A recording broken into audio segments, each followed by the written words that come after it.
উপস্থিত তরিকাতে সালেকিন ও মাদ্রাসায়ে মাসুমিয়ার ছাত্ররা,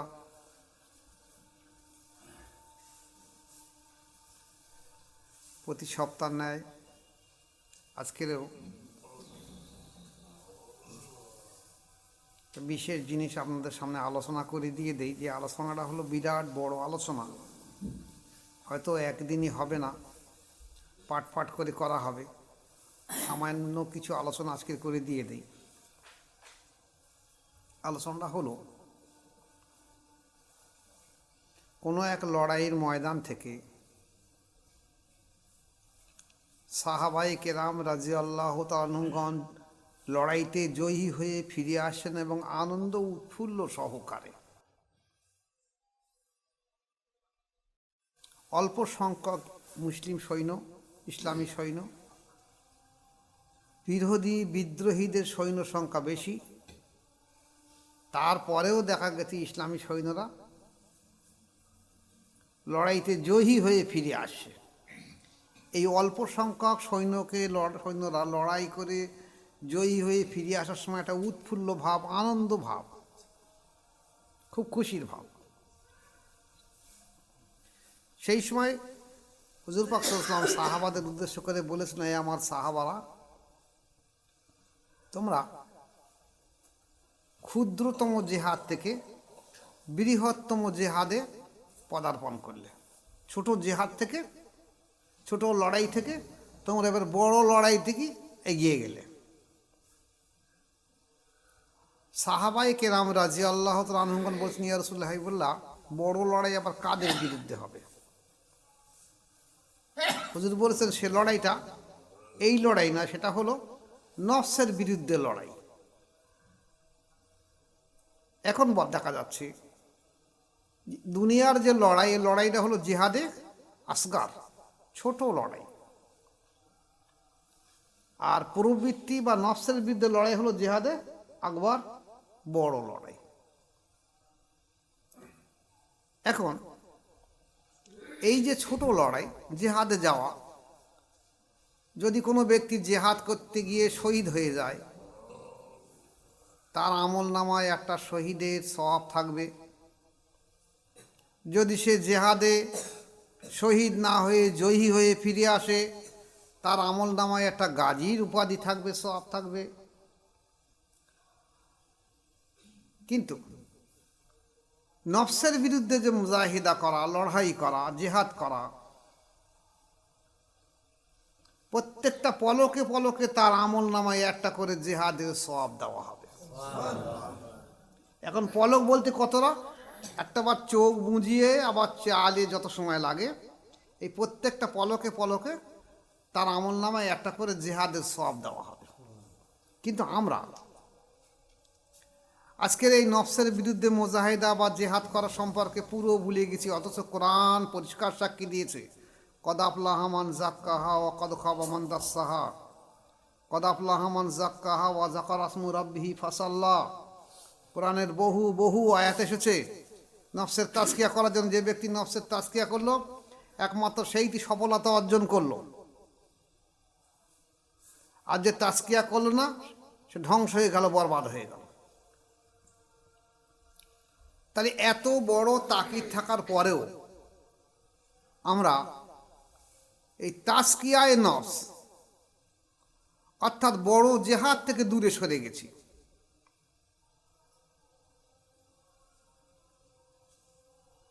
আমরা ছোট জেহাদকে সম্মান দিয়েছি, ইজ্জত দিয়েছি। অথচ রাসূল পাক সাল্লাল্লাহু আলাইহি ওয়াসাল্লাম বড় জেহাদের কথা বলেছেন। আমরা ভাগ্যবান যে আমাদের সামনে তেমন ছোট জেহাদ আসেনি, কিন্তু বড় জেহাদ তো আমাদের সামনে আছে, সবার সামনে আছে। সাহাবাদের থেকে আরম্ভ করে আজ পর্যন্ত সবার সামনে আছে, এবং কিয়ামত পর্যন্ত জিহাদটা থাকবে। যদি সেই জিহাদে আমরা শরীক হতে পারি, তাহলে আমরা ভাগ্যবান। আসুন, এই জিহাদে আকবর আমরা কিভাবে শরীক হব? জেহাদে আকবর, বড় জেহাদে শরীক হতে গেলে সর্বপ্রথম তাকে বায়াত গ্রহণ করতে হবে। এই বায়াত গ্রহণ করার পরে তার অন্তর আল্লাহর জিকিরে জারি হবে, কলব আল্লাহ জিকির জারি হবে। কলবের আলো, কলবের নূর, কলবের তাজাল্লি তাওয়াজ্জু ফায়েজকে নিয়ে সে তার প্রবৃত্তি বা নফসের কামনা বাসনার উপরে জিকির তসবির মাধ্যম দিয়ে তার রুহের শক্তি বৃদ্ধি করে কামনা বাসনাকে দমন করার চেষ্টা করবে। এই জন্যই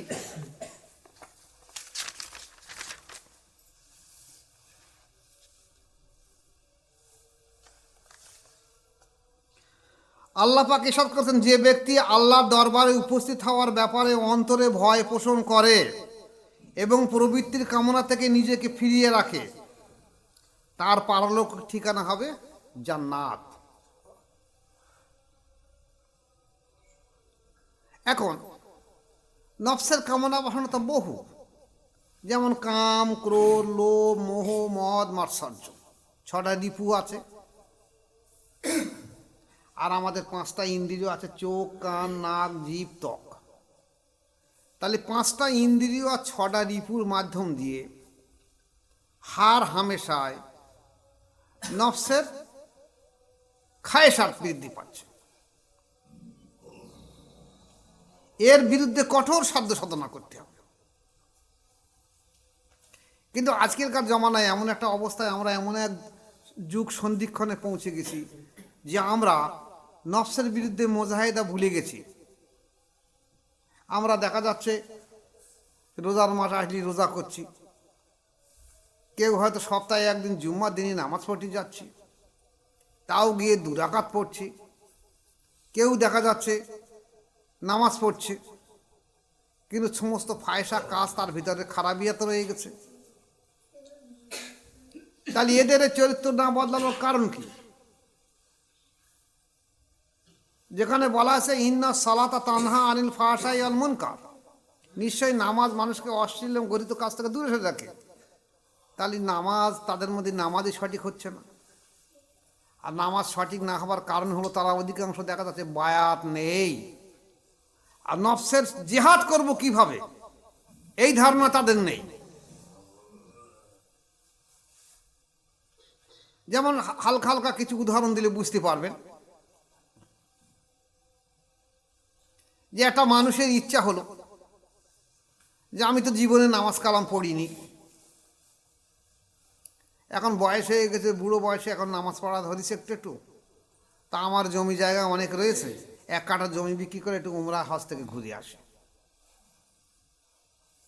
তো সে 1 কাঠা জমি বিক্রি করতে 2 লাখ 3 লাখ টাকা, উমরা হজে 1 লাখ টাকা খরচ করে ফিরে এসে সে হাজি সাহেব হিসেবে সুখ্যাতি পাওয়ার জন্যে বড় জামা পরে, মাথায় টুপি দিয়ে যা যা তার সঙ্গে দেখা আছে, আসসালামু আলাইকুম, আসসালামু আলাইকুম।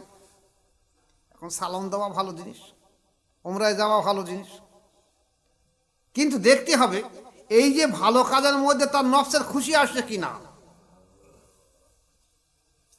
যদি ভালো কাজের মধ্যে নফসের খুশি পয়দা হয়, সেটা কিন্তু নফসকে আরো বেশি খুশি করলো, সেটা নফসের বিরুদ্ধাচরণ করলো না, আরো নফসের গোলামিগিরি করলো, আরো ধ্বংস হয়ে যাবে। একটা মানুষ রোজা করছে, তো রোজার মাসে দেখা যাচ্ছে তার খাওয়া দাওয়া ঠিক নেই, কথাবার্তা ঠিক নেই, আচার আচরণ ঠিক নেই। সে সেই জোহর থেকে আসর থেকে একটা মেসো আগ্নে ঘুরি ঘুরি বেড়াচ্ছে, লোকের সঙ্গে বলছে আমি রোজা করছি, তোরা রোজা করছিস কিনা। তাহলে এ তো লোক দেখানে ইবাদত হয়ে যাচ্ছে, রিয়া এসে যাচ্ছে। এ মোজাহিদা করার যেমন তেমন আরো নফসকে আরো শক্তিশালী করছে। আর নফসের শক্তিশালী করা খুব কঠিন কাজ, যার জন্যে কাদরিয়া চিশতিয়া তরিকার বুজুর্গরা করতো কি, অল্প খাদ্য দিত আর 24টা ঘন্টা নফল নামাজের মধ্যে মশগুল থাকতে বলতো। যদি অল্প খায় আর নফল নামাজ বেশি বেশি পড়ে, তাহলে আস্তে আস্তে আস্তে আস্তে তার নফস দুর্বল হয়ে যাবে, শরীর দুর্বল হবে, নফসও দুর্বল হয়ে যাবে। কিন্তু আল্লাহর অশেষ দয়া, অশেষ আমাদের মুজাদ্দিদিয়া তরিকা, যে তরিকা নবুয়াত এবং বেলায়েতের সংমিশ্রণে, যে তরিকাটা রাসূল পাক সাল্লাল্লাহু আলাইহি ওয়াসাল্লামের মূল সুন্নতের উপরে দাঁড়িয়ে আছে, এই তরিকার মাশায়েখরা এই কথা বলেছেন। দেখো,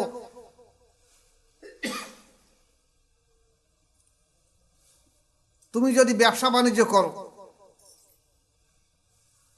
তো একটা ব্যবসা করে যদি তোমার হালাল রুজি এত পরিমাণ হয় তোমার সংসার চলে যায়, তাহলে আর ব্যবসা বাড়ানোর চেষ্টা করো না। যদি না চলে, সংসার সচ্ছলতা না চলে, তাহলে তুমি আর একটা ব্যবসা বাড়াও। সেই ব্যবসার মাধ্যমে যদি সংসার সচ্ছলতা আসে, তাহলে আর ব্যবসা বাড়িও না। যদি তাতেও সংসার সচ্ছলতা না আসে, আর একটা ব্যবসা বাড়াও। যখন সংসার সচ্ছলতা আসবে আর বাড়ানোর চেষ্টা করো না। এবার তুমি কঠোর সাধ্য সাধনা মুজাহিদা করো আল্লাহ পাওয়ার জন্য। যেমন দেখা গেছে কাদেরিয়া চিশতিয়া তরিকায় বলা হয়েছে ছেঁড়া কড়া পোশাক পরতে হবে। আপনারা দেখবেন অনেক সময় অনেক ফকরি মতরা এই বেঁকা একটা লাঠি হাতে করলে ঘুরে বেড়াবে, আর জামা গায়ে দেবে 40, 50, 60, 70, কেউ 7 জায়গার তাবলি মারার জামা।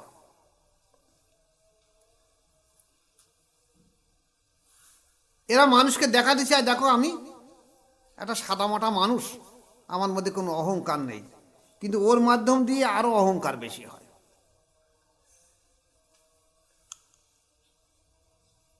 একজন বুজুর্গ তিনি এই নফসের বিরুদ্ধে কঠোর সাধ্য সাধনা করার জন্যে কবরস্থানে একটা কবর খুঁড়ে রেখে দিত, সেখানে গিয়ে রাতের অন্ধকারে আল্লাহর ইবাদত করত। দীর্ঘদিন ধরে সেখানে আল্লাহ কাছে ওই নামাজ পড়তো, নফল নামাজ কাঁদা কাটা করতো, আল্লাহ আমার নফসের বিরুদ্ধে কি হবে না হবে। কোনো এক সময় সেই যুগের যিনি মুজাদ্দিদ ছিলেন, সংস্কারক ছিলেন, তার কানে এই কথাটা পৌঁছালো। উনি বললেন তাকে ডাক করিয়ে আনো। আনার পরে বললেন তুমি কবরে কি করো? কাফনের কাপড় পরে কি করো? বলছে আমি কবরে কাফন পরে মনে করলাম আমি মারা গেছি, এই হিসেবে আমি নামাজ কালাম পড়ি, তসবিহ তাহলিল করি। বলছে না, ওই কবর আর ওই কাফন, সাদা কাফন, এই তোমার নফসকে আরো বেশি বৃদ্ধি করেছে। তোমার নফসের মুজাহিদা হয়নি, তুমি ভুলের উপরে দাঁড়িয়ে রয়েছো। তোমার কঠোর সাধ্য সাধনা করতে গেলে তুমি মাশায়েখের কাছে চলে যাও, মাশায়েখের পায়রবি করো। এই পথের মাধ্যম দিয়ে সাধ্য সাধনা করতে নফসের তাজকিয়া তোমার জীবনে হবে না। যদি কোনো ব্যক্তি এই নফসের তাজকিয়া করতে পেরেছে, তাহলে তার জন্য পুরস্কার দেওয়া হয়েছে, আল্লাহ পাক পুরস্কার দিয়েছে জান্নাত, যেখানে দুনিয়ার যত শান শওকত যা আছে, আমরা যা আমাদের চর্বচোখে যা দেখেছি, জান্নাতের যে শান শওকত আমরা অনুভব করতে পারবো না। সে যদি দুনিয়ার মানুষকে দেখাতো, তাহলে মানুষ সেই দিকে লালায়িত হয়ে উঠত। তেমনি যদি কোনো ব্যক্তি কঠোর সাধ্য সাধনা করে নফসের বিরুদ্ধে মুজাহিদা না করে দুনিয়া থেকে পর্দা নেয়, তার জন্য জাহান্নাম। যার জন্যে রাবেয়া বসরিকে একদিন দেখা গেল উনি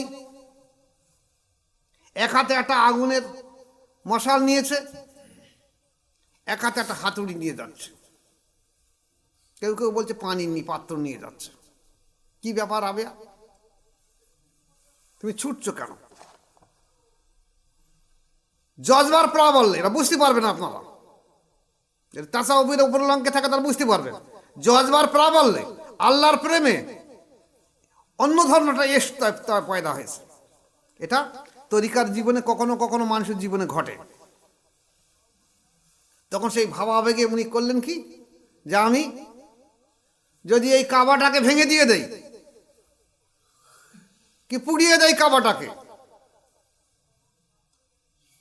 তাহলে মানুষ কাবার দিকে মোতাওয়াজ্জা না হয় কাবার মালিকের দিকে মোতাওয়াজ্জা হবে।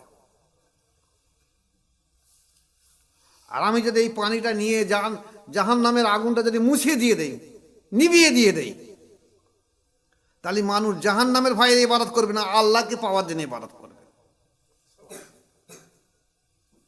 মানুষ ইবাদত করছে কেউ জান্নাতের জন্য, আর কেউ জাহান্নামের ভয়। তা উনি বলেছিলেন প্রয়োজন পড়লে আমার মনে হচ্ছে শুধু কাবা না, আমি জান্নাতকেও ভেঙে দেব, জাহান্নামকে নিভিয়ে দেব। কারণ মালিককে ইবাদত করো, আর মালিকের প্রেমে এশক বিভোর হবার জন্যে রাবেয়া বসরি রহমতুল্লাহ আলাই সেই সময় হাসান বসরি রহমতুল্লাহ মসজিদ সদা সর্বদা যেতেন। উনি হাসান বসরি রহমতুল্লাহ মুরিদ ছিলেন, যার জন্য ইতিহাসে লেখা এসছে হাসান বসরি রহমতুল্লাহ আলাই যখন আলোচনা করতেন, যদি রাবেয়া বসরি না থাকতেন উনি বলতেন আজ আমার আলোচনা করতে ভালো লাগে না, কাকে আলোচনা করব? তো অনেকে প্রশ্ন করতে, হুজুর আমরা তো সবাই আছি, একটা মহিলা যদি না থেকে থাকে তাহলে আপনার এমন কি অসুবিধা আছে? উনি ঠিক ভাষাটা এইটাই বলেছিলেন, আমি হাতির জন্য যে শরবত পান তৈরি করেছি সে কি আমি পিঁপড়ের গালে তুলে দেব? এই কথাটা বুঝতে আমার বহুদিন সময় লেগেছিল, বহুদিন, বহুবার পড়েছি, বহুদিন বুঝতে পারিনি। তারপর আল্লাহ বুঝ দিলেন জিনিসটা কি এই। তাহলে আজকে যদি আমরা নফসের বিরুদ্ধে মুজাহিদা না করি, আমাদের মোজাদের তরিকায় আল্লাহ পাকে লাখ শুকরিয়া, ছেঁড়া কোড়া পোশাকের প্রয়োজন নেই, আলিমদের মতন পোশাক পরতে হবে। আলিমদের মতন পোশাক পরে সর্বসময় তোমার অন্তরকে আল্লাহ জেকের জারি রেখে দাও। চলতি ফিরতি, খেতে শুতে, পাক না পাক, পেশাব পায়খানা, সর্বসময় আল্লাহ স্মরণ রেখে দাও। সবকে খেয়াল করে আল্লাহ আল্লাহ জেকের করে থাকো। আল্লাহ এমন একটা সময় আসবে যে সময় দেখা যাবে তুমি আল্লাহময় হয়ে যাবে, এটাই তোমার প্রয়োজন। আর নফসের বিরুদ্ধে মুজাহিদা না করলে জীবনভর হবে না। নফসে আম্মারা, নফসে লওয়ামা, নফসে মোলহেমা, নফসে মুতমাইনা যখন আসবে তখন দেখা যাবে দুনিয়ার এই পার্থিব লোভ, মোহ, মাৎসর্য এসবগুলো তোমার কাছে তুচ্ছ বলে মনে হবে, আল্লাহর প্রেমই সব হবে মনে হবে সব। আর এই অবস্থায় যদি না আসে তাহলে এই ইবাদতের কোনো মূল্য থাকবে না। একমাত্র আল্লাহর পাওয়ার রাস্তা হলো কঠোর সাধ্য সাধনা, নফসের বিরুদ্ধে মুজাহিদা। যার জন্যে আমাদের মুজাহিদের তরিকায় বলা হয়েছে যে ফরজ, ওয়াজিব, সুন্নত নামাজ পালন করার পরেও সর্বসময় তুমি আল্লাহর স্মরণে মশগুল থাকবে। আল্লাহর স্মরণ ছাড়া কোনো সময় নফসের মুজাহিদা সম্ভব নয়। আমার দাদা পীর আব্দুল হাকিম রহমতুল্লাহ বলতেন, নামাজ রোজার প্রাচুর্য দ্বারা নফসকে দমন করা সুদূর পরাহত। যখনই সে সুযোগ পাবে তার জাতি ধর্ম পেশ করবে। তাই নামাজ রোজার মাধ্যম দিয়ে নফসকে দমন করা সম্ভব নয় আল্লাহ স্মরণ, আল্লাহর প্রেম ছাড়া। আর সেটাই হলো এই মুজাহিদের তরিকার সঠিক রাস্তা। যার কারণে আমাদের এই তরিকায় নফসের মুজাহিদা করা সহজ এভাবে করা হয়েছে যে তুমি যে তসবিহ করবে এই তসবিহটাও যেন কেউ না দেখতে পায়, গোপনে করো। তুমি যে জিকির করবে এও যেন কেউ না দেখতে পারে, তুমি গোপনে করো। কারণ এর ভিতরে তোমার রিয়া আসতে পারে, এর ভিতরে তোমার অহংকার আসতে পারে। যার জন্য অনেক মুরিদরা হয়তো পীর সাহেবের সম্পর্কে মনে করবে যে পীর সাহেবের কই এমন কোনো আমল টামল দেখিনি তো, কিন্তু এটা বুঝে আসবে না। যেটা মক্কার বাসিন্দারা একথাই বলেছিল যে মুহাম্মদ সাল্লাল্লাহু আলাইহি ওয়াসাল্লাম মতো আব্দুল্লাহ ছেলে আমাদের চোখের সামনে বড় হয়েছে, ও নবী হলো কি করে, এত বড় হলো কি করে?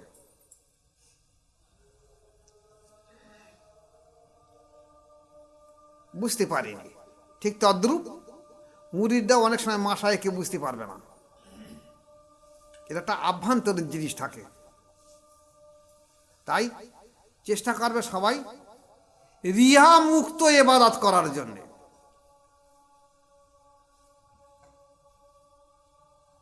যেটার জন্য রাসূল সাল্লাল্লাহু আলাইহি ওয়াসাল্লাম বলেছেন, দেখো তুমি যদি ডান হাত দিয়ে দান করো যেন বাম হাত না জানে, এটা রিয়া মুক্ত হবার জন্য। আমাদের দেশে আলেম ওলামারা আরো বেশি সেটা রিয়ায় পরিণত করে দিয়ে দিচ্ছে। কে আগামী বছরে জলসার জন্য একটা গরু দেবে বলো? কে আগামী বছরে জলসার জন্য এক বস্তা চাল দেবে, এক বস্তা ডাল দেবে, এক বস্তা পেঁয়াজ দেবে, 1000 টাকা দেবে বলো? এই যে প্রকারান্তরে তাকে রিয়া পয়দা করে দেবে, সেও বুঝতে পারছে না এই আলেম ওলামারাও বুঝতে পারছে না। যা কিছু করবে গোপনভাবে করবে। আল্লাহ আমাদের উপরে এর উপরে আমল করার তৌফিক দেখ, সবাইকে নফসের বিরুদ্ধে মুজাহিদা করার তৌফিক দেখ, এবং সবাই নফসে মুতমাইন্না হয়ে দুনিয়া থেকে যেন আমরা বিদায় নিতে পারি। আল্লাহ আমাদের প্রত্যেককে তৌফিক দেখ। ওয়া মা আলাইনা ইল্লাল বালাগ। আসসালামু আলাইকুম ওয়া রাহমাতুল্লাহি ওয়া বারাকাতুহু।